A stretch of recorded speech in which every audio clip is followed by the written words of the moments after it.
Bien, et ben bonjour pour cette table ronde sur les défis urbains auxquels la ville est confrontée, les acteurs de la ville sont confrontés, et l'innovation. Je suis très heureux pour cette conférence d'accueillir Flore Jakinovic, qui est en charge de l'innovation et de la RSE chez ICAD. Très heureux d'accueillir Marie-Catherine Chazot, qui est en charge du produit architecture et décoration chez Cogedim.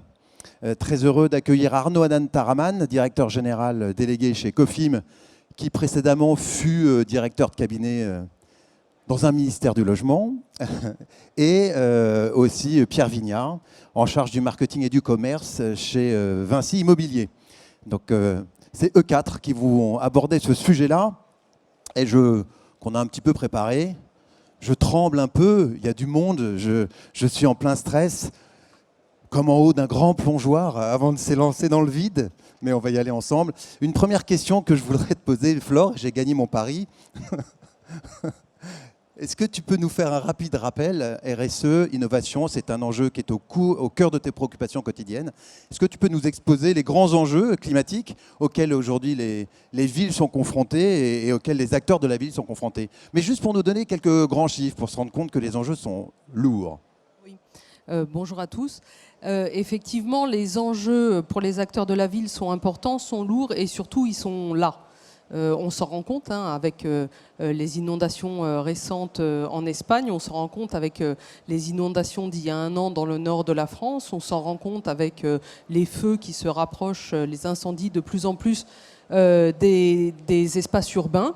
Les effets du réchauffement climatique sont déjà là et c'est là-dessus qu'on doit travailler en tant qu'acteur de la ville si on veut avoir une ville vivable en 2050. Il y a un certain nombre d'axes sur lesquels il convient de travailler. Le premier axe, c'est l'axe de la transition climatique.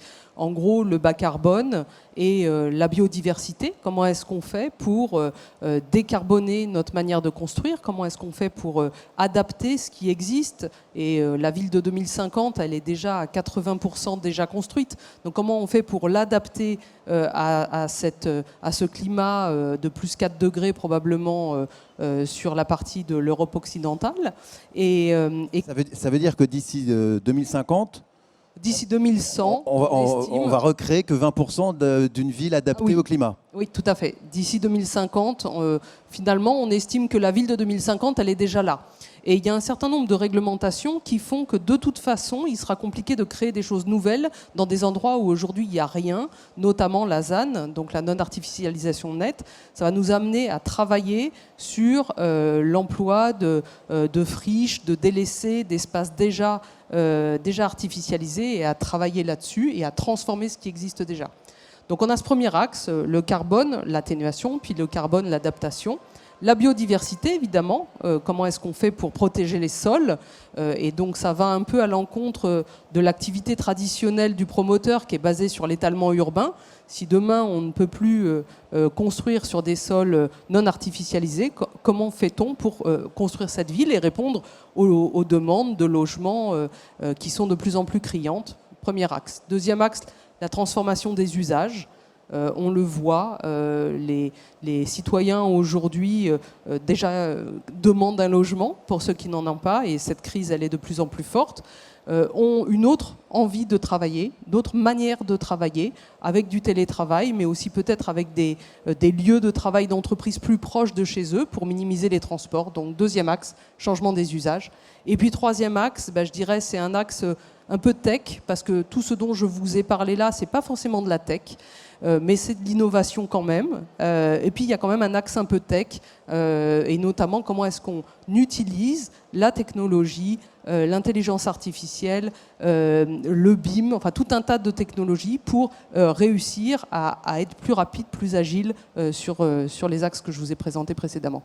On reviendra plus sur les innovations tout à l'heure, mais quand on préparait cette conférence, il y a un chiffre que tu citais sur si demain à Paris tous les logements mettaient la climatisation en été, ce serait quoi la conséquence immédiate? Oui, on estime que si les logements parisiens avaient tous la clim, immédiatement la température parisienne augmenterait de 3 degrés. Voilà.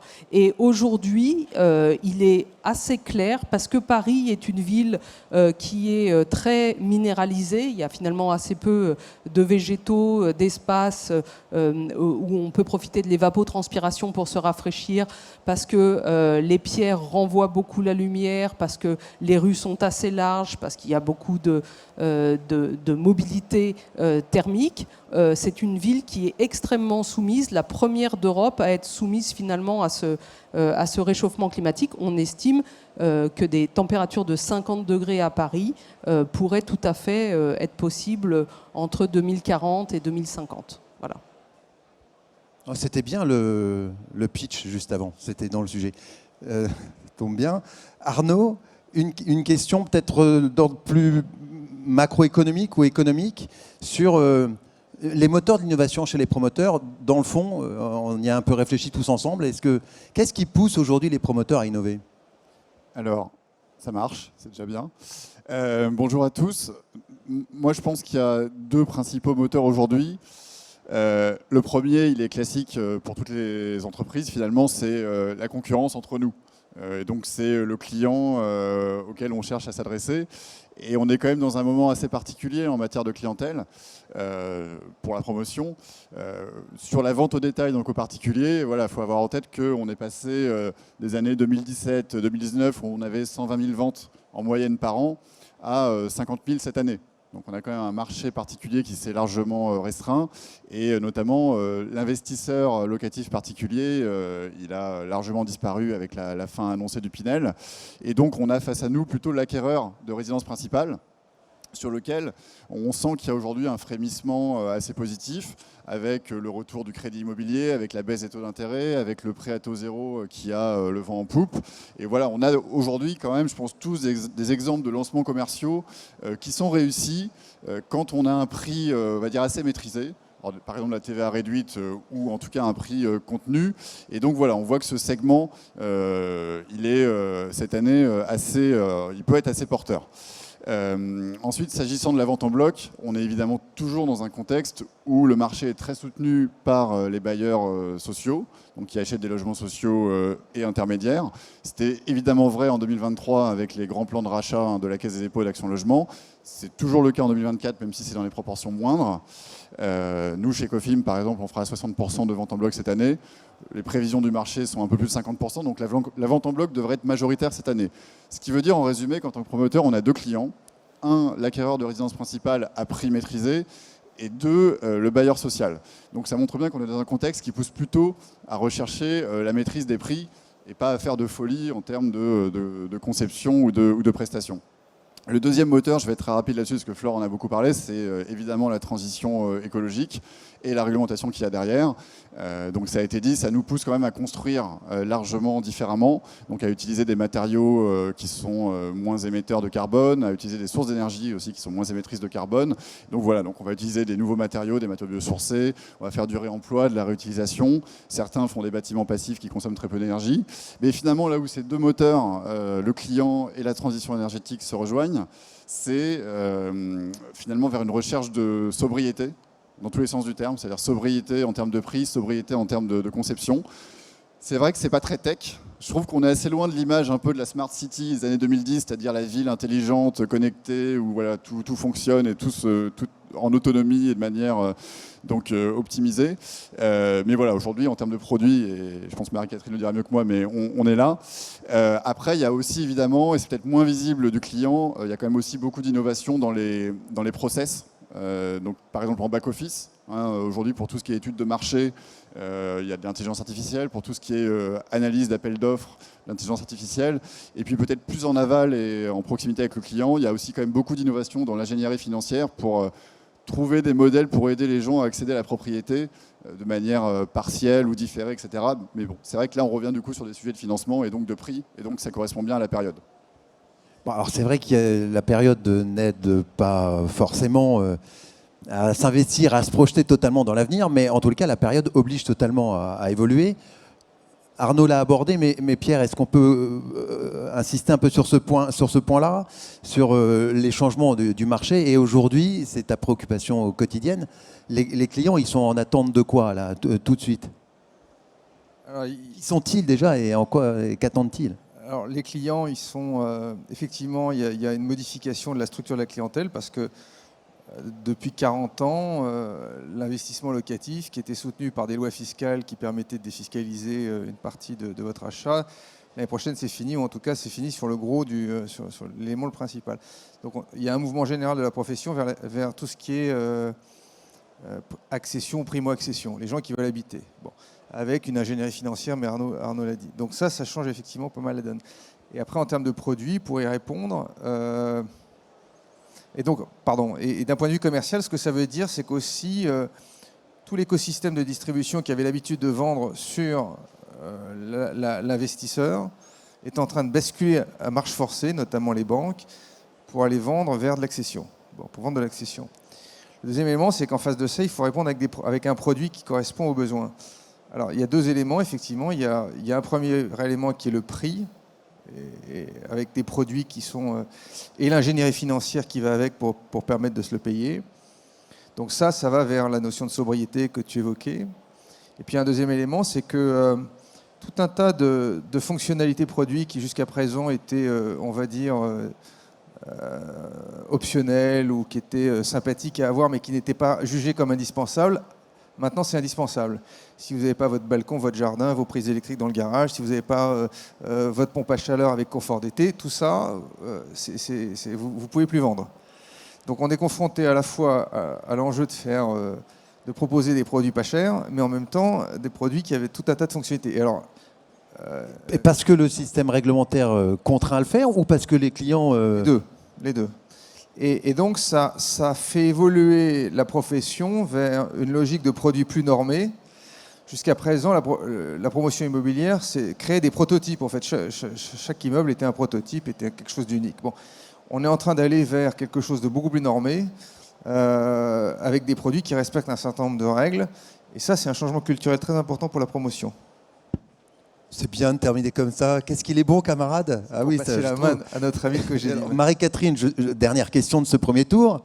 C'est pas du tout parce que je t'aime moins, c'est pas vrai, je t'aime beaucoup. Mais parce que chez Cogedim, vous avez fait l'actualité cette année en sortant cette offre Access sur laquelle vous communiquez énormément.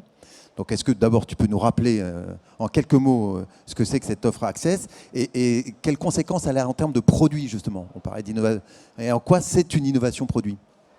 Alors, bonjour à tous. Je ne dirais pas que c'est forcément une innovation. En fait, notre volonté est de revenir aux fondamentaux du logement. Quels sont-ils aujourd'hui? C'est proposer à un maximum de Français un logement qui correspond à ses besoins, mais aussi un logement qui correspond à son portefeuille. Et qui sont aujourd'hui nos clients? Qui sont aujourd'hui les Français? Ils ont énormément évolué depuis que moi j'ai commencé à travailler dans le groupe Altarea il y a quelques années. Alors, je n'ai pas commencé il y a 50 ans, mais il y a 50 ans, on avait un foyer moyen qui était au-delà de 3,2 personnes par foyer. Aujourd'hui, nous sommes en dessous de 2 personnes par foyer pour le foyer moyen français. 60% des Français aujourd'hui vivent à 1 ou 2 personnes. Alors, quand on vit à 1 ou 2 personnes, on ne va pas forcément rechercher des 4 ou 5 pièces, même si on le voudrait. Un mariage sur 2 se solde par un divorce. Quand on a vu tout à l'heure la société Eria qui parlait de familles monoparentales, c'est une réalité, les familles monoparentales, les familles recomposées. Nous avons aujourd'hui face à nous un panel de clients complètement différent que ce qu'on avait il y a à peine 20 ans. Nous avons donc cette nouvelle... ce nouveau type de client où il va falloir proposer une nouvelle offre de logement avec des typologies adaptées à leurs besoins. D'un autre côté, donc, il va falloir proposer des appartements avec des prix qui correspondent aussi à leur budget. Et pour ce faire, il va falloir repenser notre façon de concevoir nos immeubles pour justement faire baisser les prix et pas forcément en faisant des appartements plus petits comme un certain nombre le disent. Déjà, commencer à faire des appartements moins chers, c'est aussi créer une architecture différente. Alors, j'ai une diapo que je voulais vous présenter. C'est quoi une architecture différente? Alors, non, je vous montrerai ça après. J'ai dû sauter une page, mais c'est pas grave. Voilà, c'est celle-là. L'architecture d'il y a quelques années, c'était une architecture que j'appelais très audacieuse, qui était pleine de prouesses technologiques et architecturales, avec des immeubles unijambistes ou qui tenaient on ne sait comment, avec des gradins dans tous les sens, qui étaient certes d'une esthétique certaine, mais qui engendraient beaucoup plus de béton dans la construction, des prouesses technologiques au niveau de la structure, donc une utilisation beaucoup plus importante de béton, d'éléments structurels, donc des prix au final beaucoup plus chers. Aujourd'hui, nous allons avoir une nouvelle type d'architecture avec des bâtiments. Vous voyez ici 3 types de bâtiments qui sont complètement différents. Quel est leur point commun? C'est un cœur de bâtiment parallélépipédique, simple, et autour duquel on vient venir mettre ce que j'appelle une seconde peau, qui sera rattachée à ce cœur de bâtiment très sobre et qui viendra parler de balcon, de terrasse, de confort d'été, d'esthétique, et qui va recréer une nouvelle esthétique pour notre architecture. Vous voyez, on va de tout type d'architecture. Et c'est ça qu'il faut prendre en compte. On revient à une architecture beaucoup plus respectueuse, non seulement des gens qui vont y habiter, et aussi de l'environnement. Alors après, bien évidemment, vous allez me dire, et l'appartement, qu'est-ce qu'on va faire au niveau de l'appartement? Et c'est la deuxième image que je vais vous montrer. Alors certes, nos appartements seront un peu plus petits peut-être que ce que faisait précédemment. Vous voyez ici un appartement de 3 pièces de 65 mètres carrés et son homologue de 58 mètres carrés qu'on va plutôt proposer aujourd'hui. Vous voyez que la superficie moyenne des pièces à vivre n'a pas bougé. Vous avez toujours 26 mètres carrés de séjour entrée. Alors vous allez me dire l'entrée est comprise dans le séjour. Et ce qu'on a essayé de faire, c'est chasser les mètres carrés dits inutiles, les mètres carrés qui sont sous-employés et permettre à nos clients de payer que les bons mètres carrés, ceux qui seront le plus utilisés, ceux qui sont le plus utiles à leur vie de tous les jours. Vous voyez, les chambres sont certes un peu plus petites, mais elles sont mieux réparties. La salle de bain est plus petite. Il y a surtout moins de dégagement. Nous avions plus de 7 mètres carrés de dégagement à appartement égal. Nous en avons plus de 4. Les entrées sont intégrées dans les séjours. Donc, c'est une nouvelle façon de concevoir nos appartements qui vont nous permettre de revoir cette fonctionnalité. Tu avais une autre question ? Non, je t'en prie. Voilà. Donc une sobriété, en fait. Une nouvelle sobriété qui nous permet de réfléchir différemment. Et je vous dirais, et je pense que tout ça, c'est les nouvelles réglementations environnementales qui nous y aident. Parce que grâce aux nouvelles réglementations environnementales qui nous poussent à réfléchir décarbonation, qui nous poussent à réfléchir confort d'été, qui nous poussent à réfléchir de façon différente, nous avons aussi revu notre modèle de conception. Et donc toute la nouvelle architecture que je vous montre ici vient aussi de ce soutien ou de cet élan qui nous est amené par les nouvelles réglementations environnementales. Double moteur, sobriété pour l'environnement, sobriété pour le portefeuille. Exactement. Et en fait, on va dans la même direction. Oui, les deux éléments sont pour nous. Alors, et puis je ne vous ai pas parlé d'Access pour le coup, donc tout ça pour dire que. En 2 mots alors. En deux mots. Voilà. Donc Access n'est pas non plus une prouesse. C'est une association. On a pris des éléments qui existaient pour permettre aussi aujourd'hui à un acquéreur d'acheter un appartement sans frais. Alors, la difficulté dans l'immobilier neuf, c'est qu'il y a des frais intercalaires, qu'il faut avancer l'argent au cours du parcours de la conception et de la construction de l'immeuble. Aujourd'hui, notre solution permet à un acquéreur d'acheter un appartement aujourd'hui, de ne pas avancer aucun fonds, pas de frais de dossier, pas de frais, pas d'intérêt intercalaire, et le jour de la livraison, de commencer à payer le remboursement de son emprunt qui correspond plus ou moins au loyer qu'il aurait payé pour une superficie égale d'appartement. L'innovation est aussi dans les détails. En fait, c'est une offre sans couture dont tout le monde rêve depuis des années. En fait, vous avez cette offre sans couture. Pas mal rêve. On s'adresse aujourd'hui à des primo-accédants. Le primo-accédant aujourd'hui n'a pas suffisamment de moyens d'avancer de l'argent pendant les 2 ans où il va attendre son appartement. Donc l'aide qu'on lui apporte aujourd'hui, c'est justement de ne rien avoir à apporter, de pouvoir continuer à vivre dans son appartement en tant que locataire aujourd'hui et de pouvoir demain, à la livraison de son appartement, commencer à basculer de son loyer d'avant au remboursement d'emprunt d'aujourd'hui. Merci. Flore, ICAD, de son côté, a une posture assez forte qui est d'essayer de toujours être le plus en avance possible sur les cadres réglementaires dont beaucoup disent déjà qu'ils sont très contraignants. Et vous prenez le contre-pied en disant on va essayer toujours d'être en avance de phase. Donc d'abord, pourquoi cette stratégie, Prums? Et deuxièmement, du coup, dans le cadre de cette stratégie, quelles sont les innovations, quelles sont les technologies sur lesquelles vous misez le plus, vous, ICAD, pour tenir ces engagements? Oui, effectivement, on a une trajectoire 1,5 degré qui est certifiée par la SBTI. Et dans ce cadre-là, pour réussir à maîtriser, à tenir cette trajectoire, notre ambition, c'est de construire moins carboné. Et pour construire moins carboné, on a fait le choix d'avoir ces 2 ans d'avance sur la réglementation, notamment sur la réglementation environnementale de la RE 2020.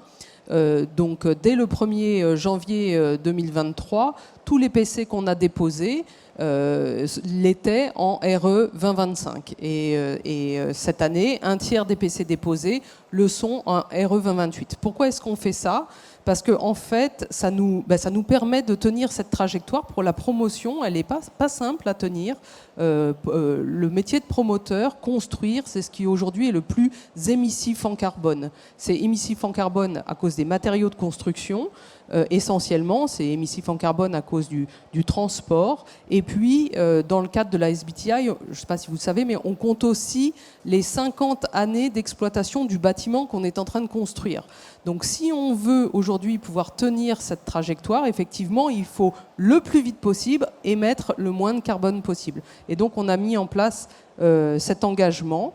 On y arrive pourquoi ? On y arrive parce qu'on a pris cet engagement, tous les logements qui sortent de chez nous doivent s'y tenir. Et donc on a un volume suffisamment conséquent pour pouvoir jouer sur les coûts et donc pour pouvoir être capable de fournir des logements qui restent dans les prix du marché, bien qu'ils soient construits aux normes déjà de 2025 ou 2028 pour certains, et même pour certains déjà en 2031. Alors comment on fait ? Avec notamment un certain nombre d'innovations constructives. On construit avec ce qu'on appelle le nouveau BTP, c'est bois, terre, paille et pierre. Voilà. Et on n'en met pas partout, tout le bâtiment n'est pas construit comme ça. Notamment, on continue souvent à construire avec des noyaux qui sont en béton bas carbone, mais tout l'habillage dont tu parlais tout à l'heure, c'est effectivement un habillage qui est pensé autrement avec des nouveaux matériaux. Et c'est comme ça qu'on essaye de faire sortir tous nos nouveaux programmes.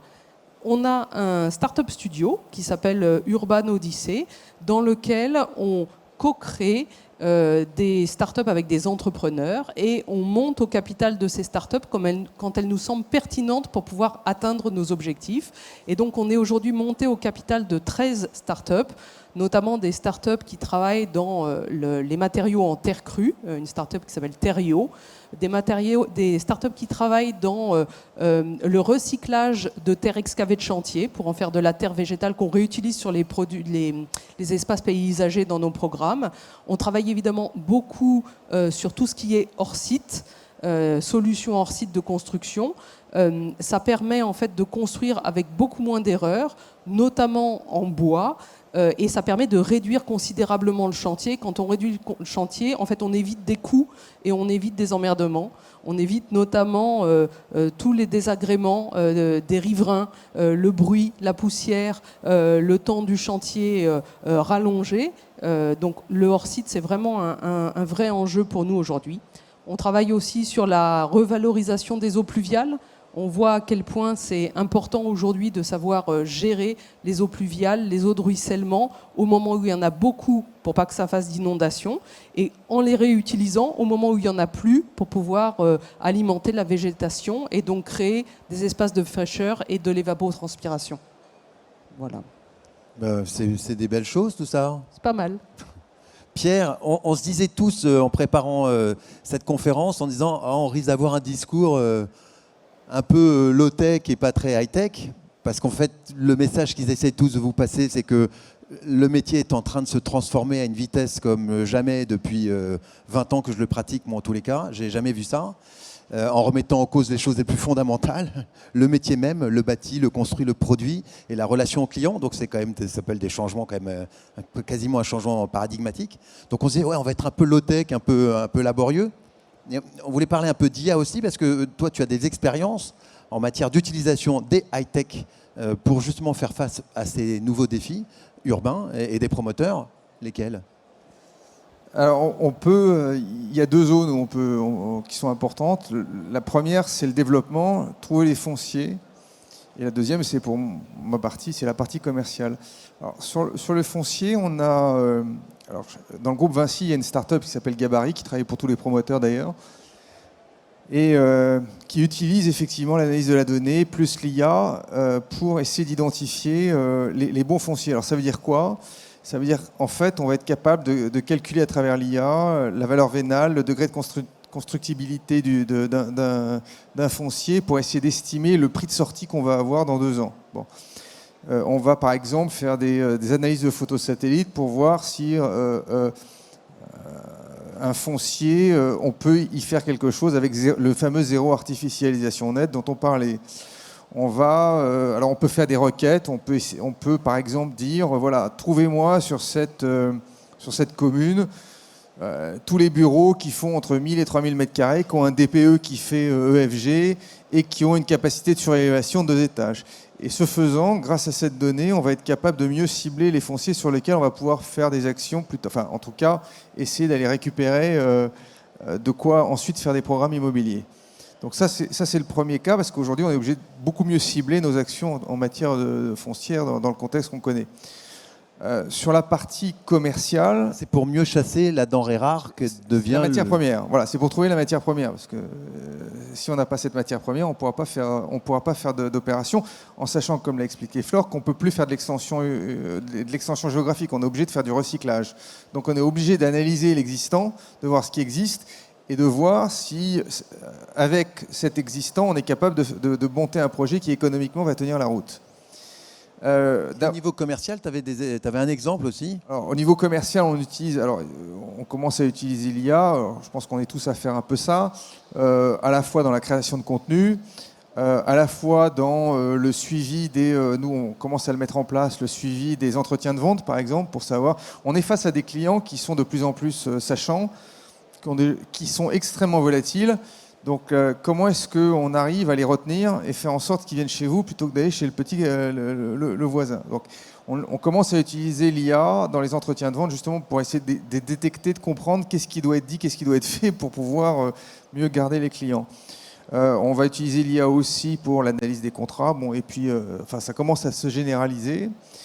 Donc ça, c'est une des choses. Et puis, le deuxième élément qui est en train de se développer énormément, c'est que le pricing, qui était quelque chose qui était assez finalement fait sur un coin de table quand il y avait des clients quoi qu'il arrive et à n'importe quel prix, aujourd'hui ça devient un vrai domaine d'expertise au même titre que ce qui a existé dans l'hôtellerie ou ce qui existait dans le transport. Il faut vraiment être capable d'avoir une capacité d'analyse très fine de ce qu'on veut faire en termes de pricing, à la fois en amont par rapport aux futurs projets qu'on va avoir et en matière d'écoulement aujourd'hui. Voilà. Merci Pierre. Marie-Catherine, innovation, produits, services chez Cogedim. Mais sur quelle innovation technologique vous adossez ou vous misez plus particulièrement pour répondre à ces nombreux défis? Je ne sais pas si je parlerai d'innovation technologique, comme disait Pierre tout à l'heure. Effectivement, il y a quelques années, nous étions technologiques, nous parlions appartements connectés, nous parlions centralisation, nous parlions boîte aux lettres connectées. Aujourd'hui, comme tu le disais toi-même, nous sommes plutôt dans une période low-tech, et une période low-tech qui est plus respectueuse. On va parler de résilience aujourd'hui, on va parler de nouvelles façons de concevoir qui vont dans le sens de l'environnement et du bien-être de nos acquéreurs. Alors, bien évidemment, nous allons avoir des innovations produites dans la qualité de vie, dans la flexibilité d'usage. Pierre parlait de standardisation. Il y aura une standardisation, mais dans les procédés constructifs, il n'y aura pas, je pense, de standardisation dans la qualité du logement même. Comme on a vu, on a une multiplicité de clients différents, avec des besoins différents, avec des types de vie différents. Donc, la modularité, la flexibilité va être notre mot d'ordre d'aujourd'hui pour adapter des logements. Je n'aime pas parler de typologie. Aujourd'hui, on parle de typologie dans nos appartements.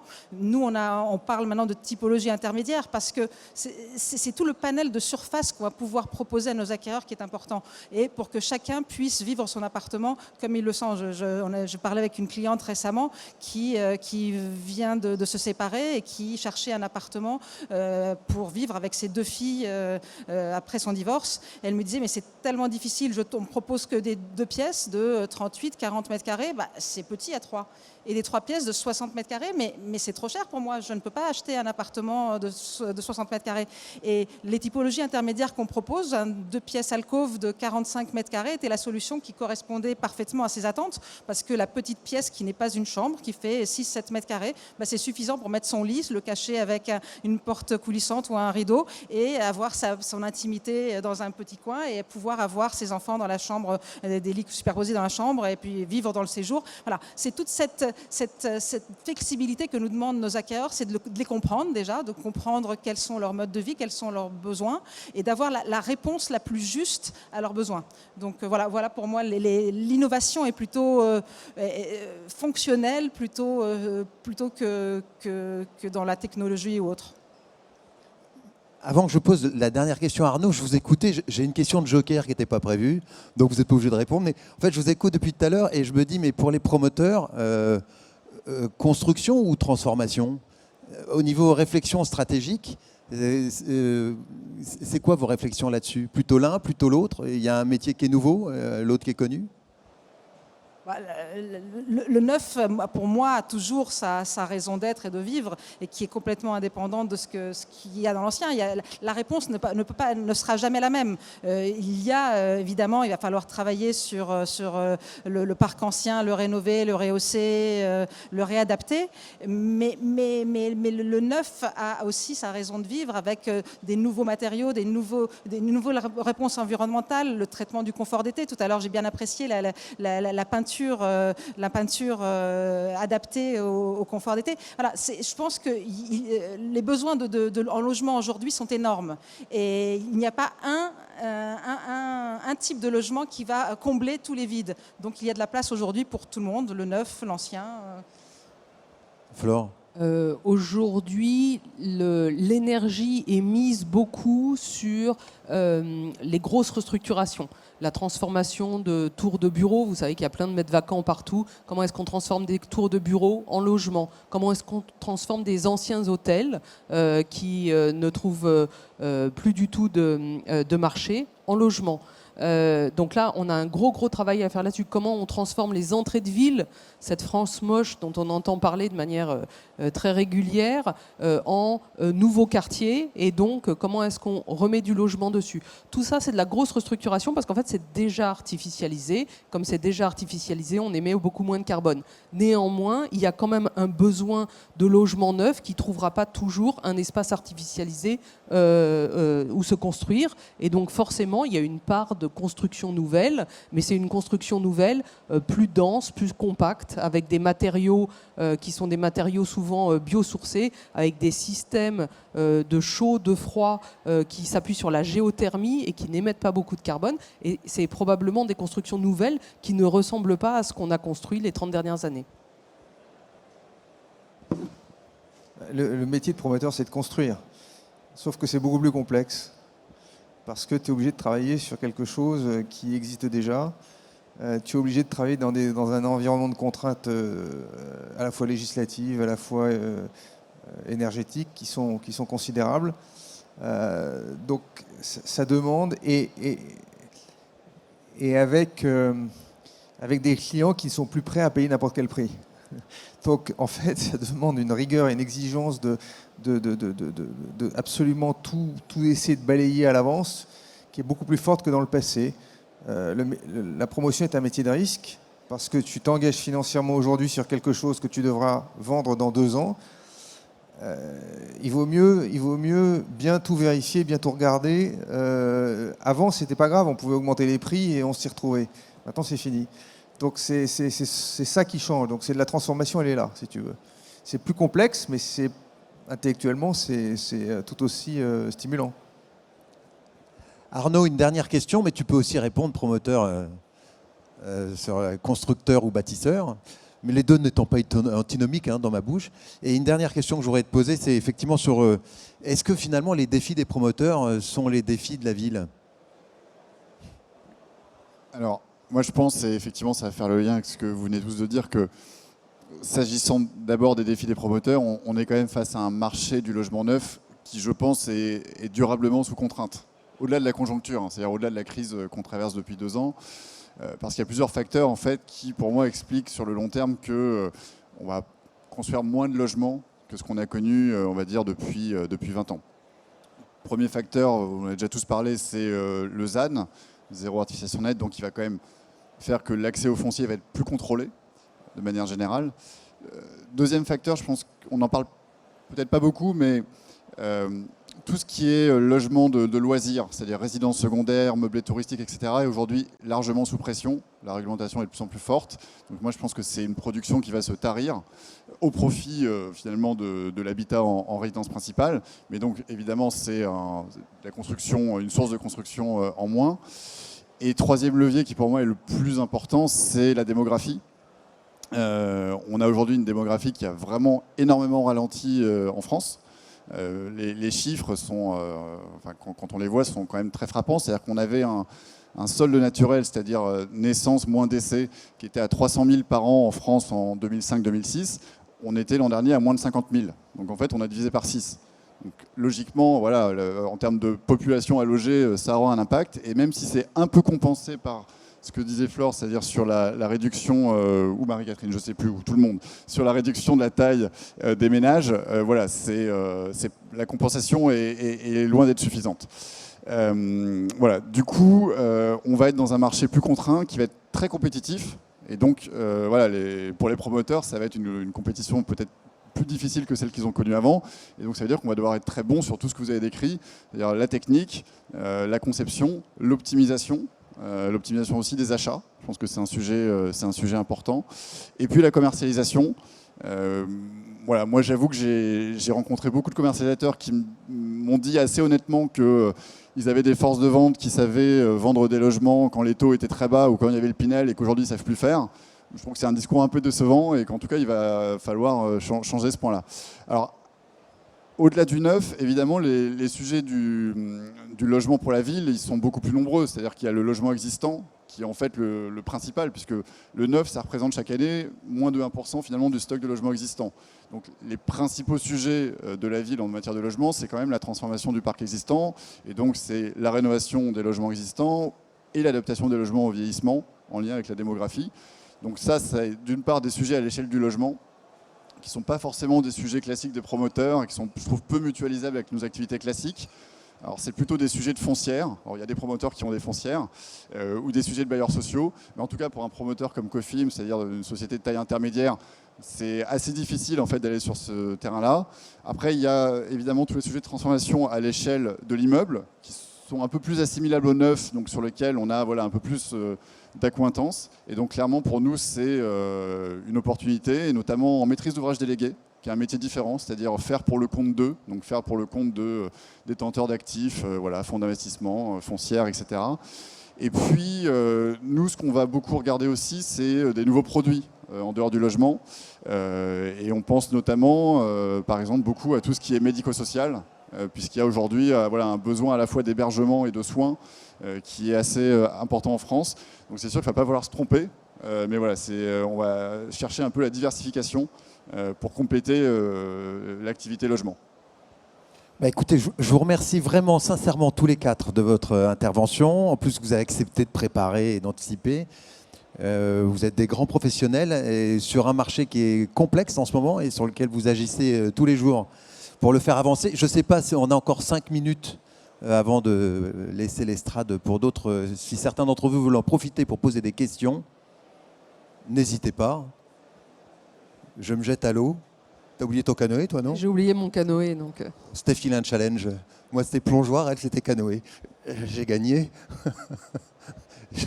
C'est totalement idiot, mais ça fait du bien. Si vous avez des questions dans la salle, on est preneurs. Ah. Bah, venez. Non, venez, on n'est pas si nombreux. Bonjour. Oui, alors moi c'était plutôt une question pour Marie-Catherine, notamment sur le financement par rapport à votre offre Access. Je trouve ça génial, sauf que dans le process de construction et de financement du projet, en général c'est une grosse part du promoteur et ensuite financé par les acquéreurs successifs. Vous réussissez à le financer, c'est plus par curiosité parce que je suis avocat en droit de la construction, donc forcément c'est lié. Et en plus vous neutralisez totalement tout le contentieux sur les retards du promoteur, donc ce qui est génial. Donc voilà, c'est très bonne idée. Très intéressant. Je vais essayer de répondre. Alors, il y a un directeur commercial de chez nous qui aurait pu aussi très bien répondre à la question. Mais on arrive à ce montage Access dans certaines conditions, bien évidemment. Donc déjà, il faut qu'il y ait le prêt à taux zéro, par exemple. Il faut que nos acquéreurs, primo-accédants, soient éligibles pour prêt à taux zéro. Après, le fait d'être dans une ville qui a le PTZ, la TVA 5.5, bah, ça nous aide également. Après, nous avons des partenariats avec des banques qui nous permettent d'avoir des avantages au niveau des emprunts. Donc, c'est un cumul d'éléments qui nous permettent au final ça nous coûte quand même au final un peu d'argent quand même. Hein, mais c'est toute une succession de petits éléments qui existent. Hein, on n'a rien inventé. Ce sont des choses existantes qui nous permettent au final de pouvoir proposer cette solution à nos clients. Et d'ailleurs, on a lancé une première opération à Villeneuve-la-Garenne, qui est la première avec des appartements Access. Et on a vendu presque 300 appartements au jour d'aujourd'hui à des personnes qui... alors c'est assez drôle, drôle non, mais des personnes qui viennent nous voir et qui nous demandent même c'est quoi l'arnaque, comment, et qui sont même surprises de pouvoir aujourd'hui accéder à ce genre acheter un appartement dans le neuf auquel ils ne pensaient pas qu'ils étaient capables. Donc pour nous, c'est assez grisant et valorisant et intéressant de pouvoir proposer ce genre d'offre. Et ce qui est une très bonne nouvelle pour le marché, en fait, hein, parce que il y a longtemps qu'on n'a pas eu des taux d'écoulement comme ça sur ce marché. C'est vous qui nous mettez la... Non, bon, Pierre, peut-être l'un d'entre vous, une autre question? Vous êtes rassasié sur le marché du neuf et de l'immobilier neuf? Merci mille fois, merci beaucoup d'être venu, c'est adorable. Vous pouvez les applaudir, effectivement.